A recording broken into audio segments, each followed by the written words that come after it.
వార్త 4వ అధ్యాయం 19వ వచనం చదువుకుందాం.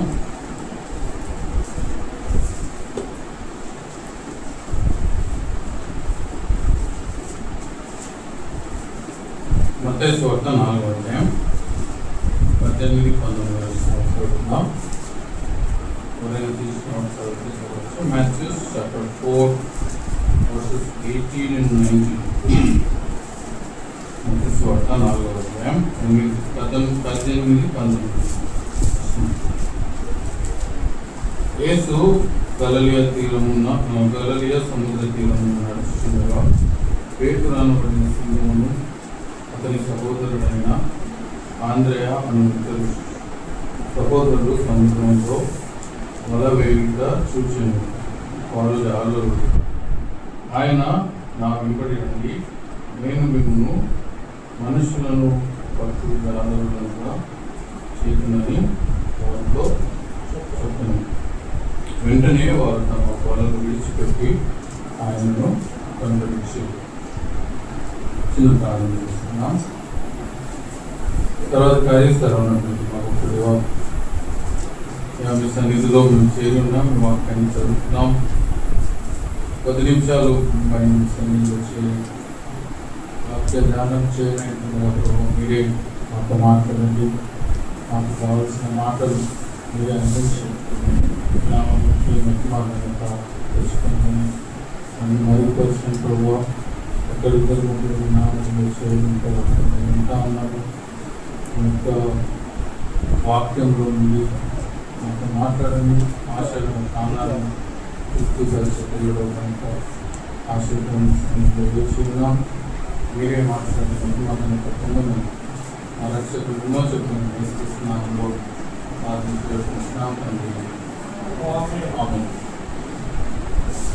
మనం చదువుకున్న ఈ వాక్య భాగంలో ఎవరి గురించి రాయబడింది? సీమోను పేతురు కదా. సీమోను పేతురు. ఇక్కడ రాయబడిన మాట ఏంటంటే, మరి మనుషులు పట్టే జారులుగా మనం చేస్తాము అనే మాట మనం చూస్తున్నాం. యేసుక్రీస్తు మరి సీమోను పేతురు అలాగే ఆంద్రేయ వారిద్దరిని చూసి వారిని పిలిచి, వారు జాలరు అంటే దేవర్ ఫిషర్మెన్ని మరి దేవుడు పిలిచి I will make you fishers of men అంటారు కదా.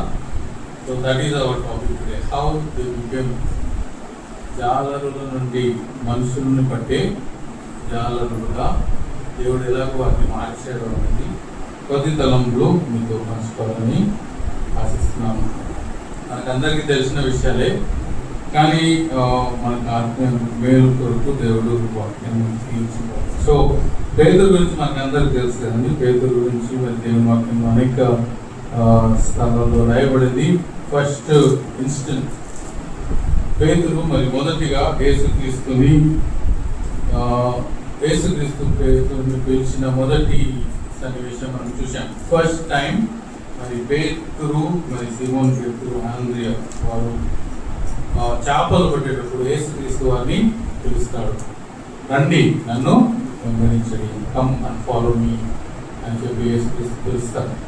తర్వాత మరి అనేక సార్లు మరి పేతురు గురించి మనం చూసినప్పుడు మరి పేతురు విషయంలో దుడుకు పేతురు అంటాం కదా.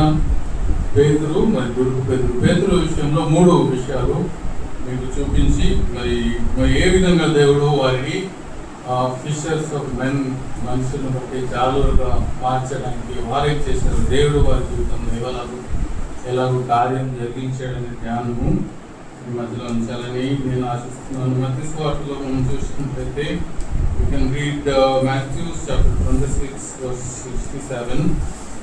వర్సెస్ చాలా ఉన్నాయి కనుక నేను త్వరగా చెప్పుకుంటూ వెళ్ళిపోతాను. మత్తయి వార్తలో 14వ అధ్యాయంలో కూడా ఉంది. మత్తయి వార్త 14వ అధ్యాయములో మనం చూస్తే అక్కడ యేసుక్రీస్తు నీళ్ళ మీద నడిచిన సన్నివేశం ఉంటుంది. మనకు తెలిసిన సన్నివేశమే. తుఫాను వస్తా ఉంటే యేసుక్రీస్తు నీళ్ళ మీద నడుస్తాడు. 14వ అధ్యాయంలో విషయాలు ఉన్నాయి మత్తయి వార్తలో. నడుస్తా ఉన్నప్పుడు మరి పేతురు అది చూసి, ప్రభువా అది నువ్వే అయితే నాకు కూడా సెలవి, నేను కూడా వస్తాను కదా. సో పేతురు చెప్పినప్పుడు యేసుక్రీస్తు అంటాడు, అది నేనే, మీరు నిమ్మలంగా ఉండండి. ఫస్ట్ వాళ్ళు యేసయ్యను చూసి ఇది భూతం అని భయపడతారు. పడవలో శిష్యులు ఉంటారు, మరి యేసుక్రీస్తు నీళ్ళలో నడుచుకుంటూ వస్తున్నప్పుడు యేసయ్యను చూసి వాళ్ళు భయపడినప్పుడు పేతురు, ప్రభు అది నీవే అయితే నాకు సెలవి, నేను కూడా నీళ్ళ మీద నడుచుకుంటూ వస్తాను. పేతురుని ప్రభు రమ్మంటాడు. అయితే అక్కడ మనం చూసే మాట ఏంటంటే 14th verse 14th chapter 30 verse మనం చూస్తే, గాలిని చూసి భయపడి మునిగిపోసాగి పేతురు లేచాడు, నడిచాడు, మరి యేసయ్యని కలుసుకోవడానికి వెళ్తున్నాడు. కానీ గాలిని చూసి భయపడి మునిగిపోసాగి అని మనం చూస్తాం. 31వ వచనం మనం చూస్తే, మునిగిపోసాగి ప్రభువా నన్ను రక్షించుమని కేకలు వేస్తాడు. తర్వాత వెంటనే యేసు చేయి చాపి దాన్ని పట్టుకొని, అల్ప విశ్వాసి ఎందుకు సందేహపడింది అని చెప్తాడు. ఇక్కడ మనం చూస్తే we can see Peter as a doubting Peter. పేతురు ఒక సందేహపడే పేతురు అని మనం అనుకోవచ్చు. డౌటింగ్ పీటర్ మనం చూస్తాం. తర్వాత అదేవిధంగా మత్తయి సువార్తలో మరి అనేక భాగాలు 4 సువార్తల్లో కూడా మరి పేతురు మరి దుడుకు పేతురు అని ఒక అబద్ధం ఆడతారు కదా పేతురు. ఎక్కడ అంటే అది మనం చూస్తే యేసుక్రీస్తుని సిలువ వేసినప్పుడు యేసుక్రీస్తుని వెంబడిస్తూ పేతురు కూడా వెళ్తాడు. అక్కడ చిన్నది పేతురుని అడుగుతుంది, నువ్వు కూడా గలిలయలో ఒక్కడు వెళ్తే నేను కాదు అని అబద్ధం ఆడతాడు పేతురు. అవి కూడా మనం చూడొచ్చు. 4 సువార్తలో ఇది రాయబడింది. మత్తయి సువార్త, మార్కు సువార్తలో కూడా అక్కడ 3 సార్లు పేతురు నాకు తెలీదు, యేసయ్య ఎవరు నాకు తెలీదు అని అబద్ధం ఆడినప్పుడు 3వసారి మరి కోడి కూయడం, తర్వాత పేతురు పశ్చాత్తాపడడం, తర్వాత యేసయ్య చెప్తాడు కదా, నేను నీ కొరకు వేడుకున్నాను, సాతాను నిన్ను జయించాలనుకుంటున్నాడు. మరి ఆ సన్నివేశాలన్నీ మనం చూసినప్పుడు first he was a doubting Peter, అంటే సందేహపడే పేతురుగా ఉన్నాడు. తర్వాత యేసుక్రీస్తును డినై చేసిన పీటర్, డినైయింగ్ పీటర్. పేతురు మరి యేసుక్రీస్తు నాకు తెలీదు అని he denied Jesus. So he was a denying Peter. తర్వాత మరి యేసుక్రీస్తు మరి చనిపోయి పాతిపెట్టబడినాక యేసుక్రీస్తు మరి శిష్యులు అందరూ చెదరిపోయారు. They all disappeared. So third విషయం మనం చూసినప్పుడు యోహాను సువార్త 21వ అధ్యాయంలో 3వ వచనం ఉంటుంది. సైమన్ పీటర్ కూడా మరి అలాంగ్ విత్ అదర్ డిసైపుల్స్ వారు మరి యేసుక్రీస్తు ఏమైపోయాడో తెలియదు, they went back to fishing కదా. యోహాను సువార్త 21వ అధ్యాయం 3వ వచనంలో విషయాలు ఉంటాయి. వాళ్ళు తిరిగి వాళ్ళు ఏమనుకున్నారంటే మళ్ళీ చేపలు పట్టుకోవడానికి వెళ్ళిపోయినప్పుడు అక్కడ కూడా యేసుక్రీస్తు వారికి కనిపిస్తాడు. వారికి కనిపించి బలపడిన విషయాలు మనం చూస్తాం. సో పీటర్ వాజ్ ఇది పెద్ద టాపిక్ కనుక నేను చెప్పుకుంటూ వెళ్తున్నాను. Our main focus is a denying Peter, తర్వాత లేకపోతే డౌటింగ్ పీటర్, సందేహపడే పేతురు. మరి యేసుక్రీస్తు ఎవరు నాకు తెలియదు అని చెప్పిన పేతురు, మరి యేసుక్రీస్తు చనిపోయి తిరిగి లేచిన తర్వాత ఈ బికమ్ ఎ డిసపియరింగ్ పీటర్, లేక మరి మినిస్ట్రీ నుంచి డిసపియర్ అయిపోయిన పీటర్, యేసుక్రీస్తు లేడు కదా అని మళ్ళీ ఫిషింగ్కి వెళ్ళిపోయిన పీటర్. ఇటువంటి పేతుర్ని దేవుడు ఎలా వాడుకున్నాడు, how Peter was transformed into fisher of men. మనుషుల్ని పట్టే జాలరులుగా ఎలాగూ మరి దేవుడు మార్చేశాడు అని మనం we want to explore the secret of apostle Peter. అపోజిలుడుగా ఉన్నాడు కదా పేతురు. మరి మొదటి అసెంబ్లీలో he was a leader. 1st శతాబ్దం అసెంబ్లీలో మరి అపోస్తులలో ఒక లీడర్గా మనం అపోస్తుల కార్యాలు చూస్తాం. How did he become a leader, what transformed him into a leader అనేది మన ధ్యానం మీద. ఎ డౌటింగ్ పీటర్, ఏ డినైయింగ్ పీటర్, ఏ డిసప్పియరింగ్ పీటర్. అనేక సార్లు పేతురు జీవితాన్ని చూసినప్పుడు మనల్ని మనము ఒక మిర్రర్లో చూసుకున్నట్టుంటుంది కదా. అనేక సార్లు మనం కూడా దేవుని నిరాకరించిన వారంగా జీవిస్తున్నాం. దేవుని దేవుడు లేనట్టుగా మన విశ్వాస జీవితంలో జీవిస్తున్నాం. మనమే కాదు, అనేకమైన విశ్వాసులు కూడా nowadays Christians are living as if పేతురు లాగానే మరి అనేకమైన విశ్వాసం జీవిస్తున్నారు. వాళ్ళ జీవితాల్లో వాట్ హ్యాపెన్ టు పీటర్, మన జీవితంలో కూడా ఏం జరగాలి, పేతురు ఎలాగున్నా ఫిషర్మెన్ గా మారిపోయాడు అని మనం చూసినట్లయితే, మొదటి విషయం మనం గమనించినప్పుడు ఈ 3 సంఘటనలు జరిగినప్పుడు యేసుక్రీస్తు పేతురుతో కూడా ఉన్నాడు కదా. when he was a doubting Peter కదా, పేతురు మరి సముద్రం మీద నడుస్తూ గాలిని చూసినప్పుడు యేసుక్రీస్తు పక్కనే ఉన్నాడు. ఈ యేసుక్రీస్తు చేయి చాపి లేపినట్లుగా మనం చూస్తాం. సెకండ్, మరి యేసుక్రీస్తును నిరాకరించినప్పుడు పేతురు కొరకు యేసయ్య ప్రార్థన చేశాడని మనం చూస్తాం. మూడవది, మరి యేసయ్య లేడు, ఇంకా మనం ఫిషింగ్కి వెళ్ళిపోదామని వెళ్ళిపోయినప్పుడు కూడా యేసయ్య వారిని God came, Jesus Christ came to them, వారితో కలిసి సహవాసం చేసి, తర్వాత యోహాను 21 అధ్యాయంలో చూస్తే యేసుక్రీస్తు సవాలు కూడా చేస్తాడు. పేతురు, నువ్వు నన్ను ప్రేమిస్తున్నావా అని 3 సార్లు అడుగుతాడు. So God was there all this time. ఈ 3 సందర్భాల్లో పేతురు పడిపోయినప్పుడల్లా, పేతురు డినై చేసినప్పుడల్లా, పేతురు డిసప్పాయింట్ అయినప్పుడల్లా, పేతురు డౌట్ చేసినప్పుడల్లా God was there with Peter. పేతురుతో పాటు దేవుడు ఉన్నాడు అనే మాట మనం గమనించాలి. మన జీవితంలో కూడా మరి దేవుని యొక్క సన్నిధిని మనం యాక్సెప్ట్ చేసి దాన్ని గ్రహించినప్పుడు గొప్ప కార్యాలు చేయగలం. పేతురు కూడా దేవునికి రెస్పాండ్ అయ్యాడు కదా. తను మరి కోడి కూసినప్పుడు వెంటనే ఈ కన్ఫెస్డ్ హిస్ సిన్స్, తన యొక్క తప్పిదాన్ని ఒప్పుకున్నాడు. సో దేవుడు మనతో కూడా ఉండి మనం నడిపించే దేవుడుగా ఉంటాడు. సో పేతురు వల్లే గొప్ప కార్యాలు చేయాలంటే మొదట మనము యేసు వైపు చూస్తూ మన జీవితంలో జీవించాలి. మీ విశ్వాసమునకు కర్త దాన్ని కొనసాగించేవాడైనా యేసు వైపు చూచు అనే మాట మనం చూస్తాం. పేతురు లాంటి సందర్భాలు మన జీవితంలో ఎదురొచ్చినప్పుడు we should always remember that Jesus Christ is always with us. మన విశ్వాసానికి కర్త, దాన్ని కొనసాగించేవాడు యేసుక్రీస్తు. ఆయన వైపు చూసినప్పుడు దేవుడు మనకు బలం దయచేస్తారు. That is one of the secrets. ఇంకా 2-3 secrets we will try to see from పేతురు తన సొంత మాటల్లో, మరి 2వ పేతురులో పలికిన మాటల్లో నుంచి ఇంకొక 2 సీక్రెట్స్ చూసుకొని మనం ముగిస్తాం. మన టాపిక్ ఏంటంటే మరి doubting Peter, disappearing Peter, denying Peter. మరి ఫిషర్స్ ఆఫ్ మెన్ గా దేవుడు పేతురుని మార్చాడు. అంతేకాదు సంఘానికి he was a key stone. మరి సంఘం తాళపు చెవులు అతని చేతికి ఇవ్వబడినాయి. అండ్ ఆల్సో ఈ రాయిని నేను సంఘానికి మూల రాయిగా ఉంచుతానని మరి దేవుడు మరి అంత గొప్పగా ఎలా మార్చాడు అనేది మరి పేతురు తన అనుభవాలతో, తన సొంత మాటలతో మరి 2వ పేతురు రాసిన 2వ పత్రిక 1వ అధ్యాయం 1వ 10వ వచనంలో మనం అక్కడ గమనించచ్చు. You can know some of the secrets. నేను 4వ వచనంతో తను మీ ఇంటికి వెళ్ళినాక 1 to 10 వర్సెస్ చదవండి. అక్కడ పేతురు మరి అనేకమైన డీప్ థింగ్స్ రివీల్ చేస్తాడు. 4వ వచనం నేను చదువుతున్నాను. 2వ పేతురు 1వ అధ్యాయం 4వ వచనం. ఆ మహిమ గుణాతిశయమును బట్టి ఆయన మనకు అమూల్యమును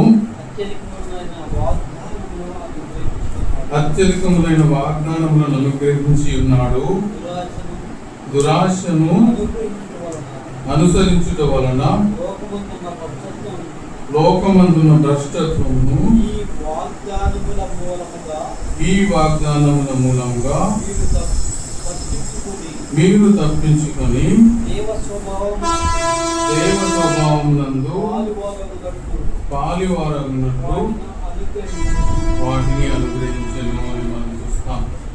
ఇక్కడ మనం చూసినట్లయితే పేతురు ఈ పత్రికలో మనం చూస్తున్నది బైబిల్ గ్రంథంలో అందరూ పాపం చేసి దేవుడు అనుగ్రహించే మహిమను పొందలేకపోతున్నారు. All have sin and come short of the glory of God. మరి దేవుని మహిమను పొందలేని మనకు ఇక్కడ మనం చూస్తే రెండవ వచనంలో తన మహిమను బట్టి గుణాతిశయమును బట్టి మనను పిలిచిన వాని గూర్చిన అనుభవ జ్ఞానం మూలంగా ఆయన దైవభక్తి దైవశక్తి జీవమునకు భక్తికి కావలసిన వాటన్నిటినీ మనకు దయచేయుచున్నందున దేవుని కూర్చున్నట్టు మనకు యేసుక్రీస్తు కూర్చున్నట్టు అనుభవ జ్ఞానము వలన మీకు కృపయు సమాధానం విస్తరించింది కాక. ఇక్కడ మనం చూస్తే దేవుడు మహిమను పోగొట్టుకున్న మనము తన మహిమకు దేవుడు పిలుస్తున్నాడు. దేవుడు God is calling us to his glory.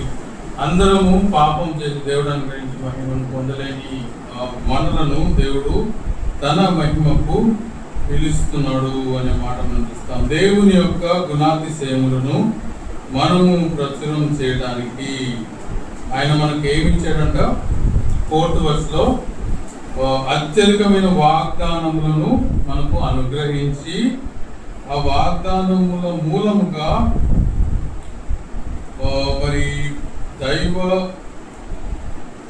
స్వభావమునందు బాలవారున్నట్లు వాటిని అనుగ్రహించాడు. God gave us his promises. దేవుడు తన వాగ్దానాలు ఇచ్చాడు. ఎందుకు ఇచ్చాడంటే మనము వాగ్దానముల మూలంగా దేవుని అనుసరించాలని, దేవుని అనుసరించినట్టు దేవుడు మనకు వాగ్దానాలు ఇచ్చారు. Second secret we can understand, ఆ పేతురు ఈ వాగ్దానాలన్నింటినీ దగ్గరగా ఉండి విన్నాడు కదా. బైబిల్ గ్రంథంలో సువార్తలన్నీ చూస్తే మనం అనేక వాగ్దానాలు చూస్తాం. You can see God promising so many things for disciples. For example యోహాను సువార్త 14వ వచనంలో మీ హృదయములను కలవరపడనీయకుడి, నేను మీకు స్థలములను సిద్ధపరుస్తూ వెళుతున్నాను. God is promising a place for them. ఈ వాగ్దానాలన్నింటినీ మరి పేతురు జ్ఞాపకం చేసుకున్నాడు. అంతేకాదు యోహాను సువార్తలో మనం చూస్తే వెరీ వెరీ వెరీ అయితే నన్ను మనం చదువుకుందాం. 14వ అధ్యాయం 12వ వచనం మనం చూద్దాం. ఎవరైనా చదవగలుగుతారో? యోహాను సువార్త 14:12.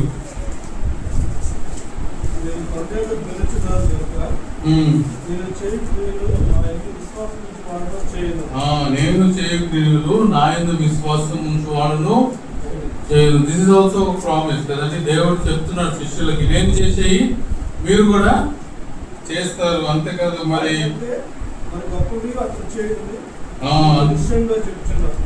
నేను చేయ వాటి కంటే గొప్ప మీరు చేయదు అని మరి దేవుడు ఇచ్చిన ప్రామిస్. పేతురు జీవితంలో అది నెరవేరింది. మరి యేసుక్రీస్తు కంటే మరి అనేక మంది, ఎక్కువ మందిని మరి యేసుక్రీస్తుకు కొరకు మరి సంపాదించిన వాళ్ళ పేతురు ఉంటున్నాడు. నాకు తెలుసు అపోస్తల కార్యంలో 3000 మంది, తర్వాత 5000 మంది పేతురు ఒక్క ప్రసంగంతో మరి దేవుని యొద్దకు తీసుకువచ్చాడు. అంతేకాదు మరి పేతురు కూడా అనేక ఆశ్చర్యక్రియలు చేస్తాడు కదా. మరి చనిపోయిన వారిని కూడా దేవుని శక్తితో లేపిన వాడుగా మనం చూస్తాం. ఇవన్నీ వాగ్దానాలు మరి పేతురుకే కాదు, మనకు కూడా ఇవ్వబడ్డాయి. ఆ వాగ్దానాల్ని మనం ఆధారం చేసుకొని జీవించినట్లయితే మరి పేతురులా మరి దేవుడు మనల్ని కూడా గొప్పవారిగా చేస్తాడు. ఇక్కడ రాయబడిన మాటలు ఏంటంటే, పేతురు తన సొంత మాటల్లో ఏం చెప్తున్నాడంటే, ఈ వాగ్దానాల మూలంగా దురాశను అనుసరించడం వలన లోకంలోని భ్రష్టత్వమును తప్పించుకుంటారు. ఈ లోకం మన చుట్టూ ఉన్న భ్రష్టత్వాన్ని తప్పించుకొని మనం జీవించాలంటే మరి ఈ వాగ్దానాలను మనం చేతపట్టుకుని దేవుడు ఇచ్చిన వాగ్దానాలను స్వతంత్రించుకోవాలండి. We should own the promises God gives us. దేవుడు ఇచ్చిన వాగ్దానాలను మనం స్వతంత్రించుకున్నప్పుడు మన జీవితాల్లో మరి పేతురులాగా సక్సెస్ఫుల్ లైఫ్ మరి దేవుని కొరకు మనం జీవించగలం. మొదటి సీక్రెట్ ఏంటంటే, పేతురు ఇంత గొప్పగా దేవుని సేవ చేయగలగడానికి దేవుడు పేతురుకు తోడుగా ఉన్నాడు. దేవుని తోడు మనకు లేకపోతే మనం ఏమి చేయలేం. మరి దేవుని తోడు పేతురుతో ఉంది. ఎప్పుడెప్పుడు పేతురు యేసయ్యను డినై చేశాడు, ఎప్పుడు డౌట్ పడ్డాడు, ఎప్పుడైతే తన యేసయ్య లేడు ఇంకా మరి ఫిషింగ్కి వెళ్ళిపోదాం అనుకున్నాడో, ఈ సందర్భాలన్నింటిలో యేసయ్య వారికి తోడుగా ఉన్నాడు. రెండోది దేవుని వాక్యాన్ని, దేవుని వాగ్దానాన్ని మరి పేతురు చేపట్టినట్లుగా, స్వతంత్రించుకున్నట్లుగా, వాగ్దానాలను బట్టి ఈ లోకంలోని భ్రష్టత్వమును తప్పించుకొనిన వాడుగా ఉన్నట్లుగా మనం చూస్తాం. అంతేకాదు మరి ఇక్కడ అనేకమైన విషయాలు రాయబడ్డాయి. 2 పేతురు 1వ అధ్యాయంలో మనం చూసినట్లయితే 5వ వచనం, 6వ వచనం, 7వ వచనం మనం గమనించినట్లయితే 3వ విషయం మనం చూస్తాం. రెండవది దేవుని వాగ్దానాలు మరి మనం స్వతంత్రించుకోవాలి. అప్పుడు మనం ఎలా ఉంటామంట, దైవ స్వభావం నందు పాలివారం అవడానికి దేవుడు మనకు వాగ్దానాలు ఇచ్చాడు. ఈ లోకంలో ఉన్న భ్రష్టత్వం నుండి మనం తప్పించుకోవడానికి దేవుని వాగ్దానాలు మనకు ఇవ్వబడినాయి. 3వ విషయం మనం చూస్తే 5వ అధ్యాయంలో, ఈ హేతువు చేత మీ మట్టుకు మీరు పూర్ణ జాగ్రత్త గలవారై మీ విశ్వాసం నందు సద్గుణమును, సద్గుణమునందు జ్ఞానమును, జ్ఞానమునందు ఆశా నిగ్రహమును, ఆశా నిగ్రహమునందు సహనమును, సహనమునందు భక్తిని, భక్తి అందు సహోదర ప్రేమను, సహోదర ప్రేమ దయను అమర్చుకోండి.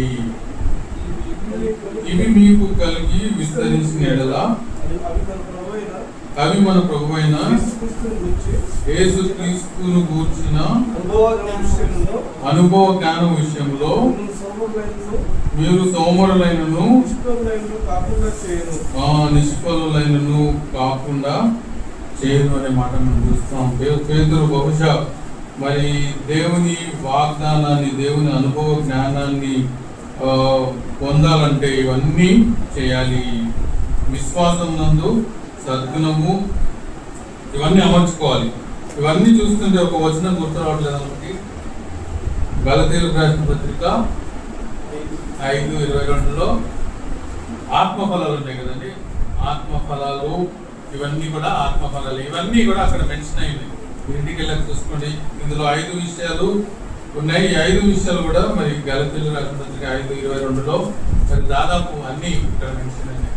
సో ఆత్మ ఫలాలు మనము కలిగి ఉండాలి. ఆత్మ ఫలాలను మనం అమర్చుకోవాలి అనే మాట మనం చూస్తాం. ఇక్కడ మనం చూస్తే వీటిని అమర్చుకోవాలి. మొదటిగా విశ్వాసం మనం కలిగి ఉండాలి. విశ్వాసంలో మరి ఈ ఆత్మ ఫలాలన్నీ కూడా మనం అమర్చుకోవాలి. ఒక్కొక్క దాని మీద ఒక్కొక్క టాపిక్ గా మనం మాట్లాడుకోవచ్చు. కానీ we are trying to understand the secret of పేతురు యొక్క సీక్రెట్ ని అర్థం చేసుకోవడానికి ట్రై చేస్తున్నాం కనుక ఒక మాటలో చెప్పాలంటే ఆత్మ ఫలాలు మరి పేతురు కలిగి ఉన్నాడు కనుక మరి ఇక్కడ మనం చూసినట్లయితే సోమరులుగా, నిష్ఫలులు కాకుండా మరి దేవుని అనుభవ జ్ఞాన విషయంలో ఎదిగేవాడుగా ఉన్నట్టుగా మనం చూస్తాం. నేటి విశ్వాసులను మనం గమనిస్తే సోమరులు, నిష్ఫలులు మరి ఆత్మ ఫలములు లేని వారిగా అనేక మందిని మనం చూస్తాం. తర్వాత 7వ వచనంలో కూడా మనం చూస్తే ఇవి ఎవరికి లేకపోవనో వాడు తన పూర్వ పాపములకు శుద్ధి కలిగిన సంగతి మర్చిపోయి గుడ్డివాడును, దూరదృష్టి లేనివాడును. అందువలన సహోదరులారా, మీ పిలుపును ఏర్పాటును నిశ్చయము చేసుకున్నట్టుకు మరి జాగ్రత్త పడండి అని మనం చూస్తాం. సో పేతురు జీవితాన్ని మనం గమనించినట్లయితే మేబీ పేతురు జాగ్రత్త పడ్డాడేమో, అందుకే తన సొంత మాటల్లో రాస్తున్నాడు. నేను ఒకసారి ఓడిపోయాను, ఈ డినైడ్ జీసస్ క్రైస్ట్, యేసయ్య ఎవరో నాకు తెలియదని చెప్పాడు. మరి సముద్రం మీద నడుస్తూ మరి సందేహపడ్డ పేతురు, మరి యేసుక్రీస్తు లేనప్పుడు డిసప్పేర్ అయిపోయిన పేతురు మరి తన జీవితంలో ఇవన్నీ అమర్చుకొని మనకు కూడా చెప్తున్న మాట ఏంటంటే ఆత్మ ఫలాలను మనం అమర్చుకోవాలి. దేవుని కొరకు ఆ ఫలాలను వాడాలి. విశ్వాసము, ప్రేమ ఇవన్నీ కూడా మన జీవితంలో అమర్చుకొనినప్పుడు దేవుడు మనల్ని వాడుకుంటాడు. మరి నిష్ఫలలు కాకుండా మరి దురాశ నుంచి తప్పించబడాలంటే దేవుడిచ్చే వాగ్దానంలో సో 3 సీక్రెట్స్ పేతురు జీవితంలో మనం చూసాం. మొదటిది, యేసుక్రీస్తు తోడుగా ఉన్నాడు కనుక గొప్ప కార్యాలు చేయగలిగాడు. రెండవది, దేవుని వాగ్దానములను మరి దేవుని వాక్యాన్ని తన జీవితంలో అనుభవించాడు కనుక దేవుని వాక్య ప్రకారం దేవుని వాగ్దానాలను స్వంతం చేసుకొని దేవుని కొరకు జీవించాడు కనుక. మూడవది, మరి ఆత్మ ఫలాలు కలిగి ఉన్నాడు కనుక జాగ్రత్త పడ్డాడు. ఇక్కడ మనం చూస్తే జాగ్రత్త పడుడి, అమర్చుకొనుడి. ఇంకొక మాట మనం చూస్తే ఈ యొక్క 5వ వచనంలో కూడా మనం చూస్తే పూర్ణ జాగ్రత్త గలవారై విశ్వాసమునందు మనము జాగ్రత్త కలిగి ఉండాలి. సోమరులుగా కాకుండా మరి అమర్చుకోవాలి. అమర్చుకోలేనప్పుడు మనం గుడ్డివారంగా కాకుండా మరి దృష్టి లేని వారంగా మరి దేవుని యొక్క పరిచర్యలో మరి పేతురులాగా వాడబడాలంటే లుక్ ఎట్ జీసస్. మొదటిది, పేతురు ఎప్పుడు పడిపోయినా మరి యేసు వైపు చూశాడు. ఈ కన్ఫెస్ హిస్ సిన్, తన పాపాన్ని ఒప్పుకున్నాడు. యేసు నాకు తోడుగా ఉన్నాడని నిర్ణయం కలిగినాడు. రెండవది, దేవుని వాక్యాన్ని బట్టి దేవుడిచ్చిన వాగ్దానాలను తను స్వతంత్రించుకున్నాడు. మూడవది, విశ్వాసాన్ని మరి ఆత్మ ఫలాలని తాను చేర్చుకున్నాడు, అమర్చుకున్నాడు తన జీవితంలో. ఇవన్నీ చేయడం ద్వారా మరి దేవుని కొరకు ప్రయోజనకారిగా మరి గొప్ప వ్యక్తిగా దేవుడు పేతురుని వాడుకున్నాడు. ఒకవేళ నిన్ను నన్ను దేవుడు వాడుకోవాలంటే మొదటిది మనం గ్రహించాల్సింది ఏంటంటే, మీరు దీన మనస్కులుగా ఉండి ఆయన బలిష్టమైన చేతుల కింద దీన మనస్కులై ఉంటే దేవుడు సన్నిధిలో దేవుడు మనకు తోడున్నాడని మనం గమనించి నడిచినట్లయితే God will definitely help us. దేవుడు మనం పేతురుని ఎలా వాడుకున్నాడో మనల్ని కూడా వాడుకుంటాడు. ఎందుకంటే దేవుడు మరి పేతురుని పిలిచిన దేవుడు మనల్ని కూడా పిలిచాడు కదండి. పేతురుని కమ్ అండ్ ఫాలో మీ అని పిలిచిన దేవుడు one day he called us. మనం పాప మార్గంలో ఉన్నప్పుడు మనం ఆయనను నమ్ముకునేలా మరి ఆయన సన్నిధికి ఆయన పిలుపును లోబడిన మనము మరి పేతురులాగా వాడబడాలంటే ఈ 3 సంగతులు మనం అమర్చుకోవాలి. ఆత్మ ఫలాలు మన జీవితంలో అమర్చుకోవాలి. మన చాయిస్ కూడా మనం కూడా కొన్ని చేయాలి. పేతురు చేసినట్టుగా మన జీవితంలో ఆత్మ ఫలాలు అమర్చుకోవాలి. దేవుడిచ్చిన వాగ్దానాలను మనం స్వతంత్రించుకోవాలి. వాగ్దానాల పైననే మనం జీవించాలి. దేవుడు మనకు ఇచ్చిన వాగ్దానాలు అనేకమైనవి ఉన్నాయి కదా. ఇదిగో నేను త్వరగా వచ్చుచున్నాను, అది కూడా ఒక వాగ్దానమే. He's coming back to take us to be with him. మనం ఆయనతో కూడా ఉండేలాగా దేవుడు వస్తున్నాడు. ఇదిగో సదాకాలం నేను మీకు తోడై ఉన్నాను. బైబిల్ నిండా దేవుని వాగ్దానాలు ఉన్నాయి. వాటిని మనం స్వతంత్రించుకొని వాటికి అనుగుణంగా మనం జీవించినప్పుడు పేతురు వలె మనం దేవుని కొరకు వాడబడాలని దేవుడు ఆశిస్తున్నాడు. మరి మన ప్రభువైన యేసుక్రీస్తు కూడా మన కొరకు చనిపోయి పాతి పెట్టబడి తిరిగి లేచిన విషయం మరి పేతురు తన కల్లారా చూశాడు. 2వ పత్రికలో మీ వేళ ఐ విట్నెసెస్ అంటాడు. మేము ఆ కల్లారా యేసుక్రీస్తుని చూసాం. మేమేదో కల్లబొల్లి మాటలు చెప్పట్లేదు, కానీ మేము చూసినే మీకు చెప్తున్నామని మరి పేతురు మరి అనేక మందికి సువార్తను ప్రకటించాడు. యేసుక్రీస్తు ప్రేమను ఇతరులకు పంచాడు. యేసుక్రీస్తు లేకపోతే యేసుక్రీస్తు మనందరి కొరకు చనిపోయి బాధపెట్టబడి తిరిగి లేచాడు. ఆయనే నిజమైన దేవుడు. ఆయన త్వరగా రాబోతున్నాడు. ఆయనతో కూడా సదాకాలం మనను కూడా ఉండడానికి తీసుకుని వెళ్ళనున్నాడు. ప్రయాసపడి భారం వచ్చిన సమస్తమైన వారు నా దగ్గర నేను మీకు విశ్రాంతి కలుగజేస్తాను. అది కూడా ఒక వాగ్దానం. ఆయన దగ్గరకు వస్తే ఆయనకు విశ్రాంతి దయచేస్తాడు. మనం ఇబ్బంది కలిగినప్పుడు ఆయన దగ్గరకు వస్తే విశ్రాంతి. ఇటువంటి వాగ్దానాలు అనేకమైన బైబిల్లో రాయబడినాయి. అవన్నింటినీ కూడా మనం స్వతంత్రించుకొని యేసుక్రీస్తుని ఇంకా ఎవరైనా యేసుక్రీస్తుని సొంత రక్షకునిగా స్వీకరించినట్లయితే మరి పేతురు ఎలాగైతే తన పాపాలను ఒప్పుకొని యేసుక్రీస్తు వెంబడించి మనంగానే వెంటనే తన హృదయాన్ని విడిచిపెట్టి యేసుని ఎలాగ వెంబడించాడు, మనం కూడా ఆయనను వెంబడిస్తే ఆయనను నమ్ముకొని ఈ లోకంలో జీవిస్తే మరి దేవుని కొరకు గొప్ప కార్యాలు చేయగలం. ఆ విధంగా మరి పేతురుగా దేవుని కొరకు వాడబడే వారంగా మరి సంఘంలో ఈ లోకంలో మరి జీవించడానికి దేవుడు మనకు సహాయం చేయకుండా ప్రార్థన చేస్తున్నాం. తర్వాత కరిస్తారు మా గొప్ప పేతురు జీవితంలో నుంచి మాకు కొన్ని సీక్రెట్స్ చూపించారు. 3 విషయాలు మేము జ్ఞాపకం చేసుకోవడానికి చూపించారు. పేదలు మీ వైపు చూసేటప్పుడు మీరు పేదలు తోడుగా ఉన్నారు. మా జీవితాల్లో మాకు కూడా మీరు తోడై ఉన్నారని నమ్మికతో సాగడానికి పరిచయంలో బలపరచండి. అంతేకాదు పేదలు వాగ్దానాలను స్వతంత్రించుకున్నారు. మేము కూడా బైబిల్లో రాయబడిన వాగ్దానాలను బట్టి మరి దైవ స్వభావం కలవారిగా మారాలంటే లోకంలో ఉన్న దుష్టత్వం నుంచి విడిపించబడాలంటే తప్పించుకోవాలంటే మీ వాగ్దానాలని మీరు మాకు అనుగ్రహించారు అని దేవుడు తన మాటల్లో సెలవించే మీరు మాకు అనుగ్రహించిన వాగ్దానాలను మేము ధ్యానం చేసి వాటికి ఆధారంగా మేము జీవించడానికి సాయం చేయండి. అంతేకాకుండా మా జీవితంలో ఆత్మఫలాలు మేము అమర్చుకునే వారు విశ్వాసము, సహనము, దీర్ఘశాంతము, ప్రేమ, దయాలత్వం ఇవన్నీ కూడా మేము అమర్చుకొని మేము జీవించడానికి మాకు సాయం చేయండి. చేయాల్సిన ప్రతి ఒక్కరిని బట్టి సంఘంలో ఉన్న అక్కర్లు అవసరాలన్నింటిని బట్టి కూడా ఒకసారి ఇక్కడ ప్రార్థన చేస్తున్నట్టుగా మీ కార్యాలు జరిగించండి. మార్చి వచ్చిన కొద్దిలో మెడికల్ క్యాంప్ ప్రార్థన చేస్తున్నాం. అక్కడ వాటితో కూడా అందించబడబోతున్నది దర్శించండి. మెడికల్ క్యాంప్ని సహాయం చేయండి. నిర్వాహకులు తోడైంది నడిపించండి. సకల ఆల్ నీడ్స్ అక్కడ ఉన్న అక్కర్ల అవసరాన్ని తీర్చేయడం ప్రార్థన చేస్తున్నాం. మీరు తెచ్చుకున్నాం. అలాగే కాటేజ్ మీటింగ్స్, మంత్లీ మీటింగ్స్ మేము జరుపుకోవడానికి, వార్తలు వినడానికి, ఆత్మీయంగా బలపడడానికి, యాన్యువల్ మీటింగ్స్ కూడా మేము జరుపుకోవడానికి సాయం చేయండి. అన్ని విషయాలు అనారోగ్యంగా ఉన్న వారిని బట్టి ఇరుకు ఇబ్బందుల్లో ఉన్న వారి సమయంలో ప్రార్థన చేస్తున్న మాకు తోడైన కష్టాల్లో, నష్టాల్లో, వ్యాధుల్లో, బాధల్లో మమ్మల్ని నడిపించే దేవుడు మేము జ్ఞాపకం చేసుకుని మీ మీద ఆధారపడి మేము అందరం జీవించలాగిన ప్రతి ఒక్కరిని బలపరిచి ఇంకా నామకి మహిమను తెచ్చుకుని మేము తిరిగి కలుసుకుంటాం. మా అందరికీ తోడైన నడిపించుకున్నాం. మన రక్షకుడు విమోచకుడు నేర్పిస్తాంలో ప్రార్థించగలుగుతున్నాం.